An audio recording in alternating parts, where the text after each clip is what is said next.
ஆச்சி பாயாசம் mix வழங்கும் மணிச் செய்திகள். இணைந்து வழங்குபவர்கள் அரசன் சூ.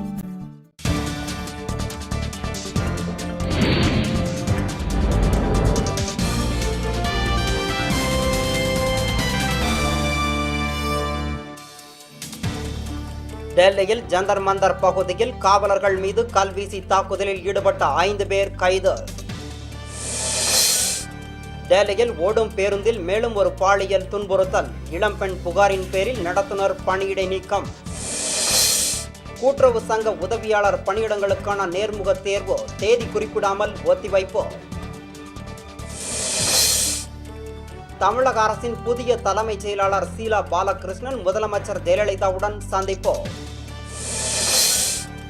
பொது நுழைவுத் தேர்வு நடத்துவது மாநில அரசுகளின் விருப்பம் என நடுவண் அமைச்சர் பல்லம் ராஜு தகவல்.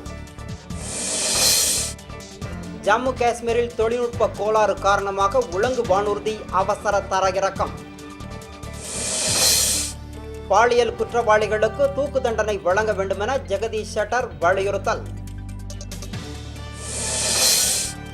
வன்கொடுமை தடுப்பு சட்டத்தில் திருத்தம் செய்ய கோரி காஞ்சிபுரத்தில் அனைத்து சமுதாய பாதுகாப்பு பேரவை தீர்மானம். தென்காசியில் மதுக்கடைகளை மூட வலியுறுத்தி போராட்டம் நடத்திய இஸ்லாமியர்கள் மீது காவல்துறை தடியடி.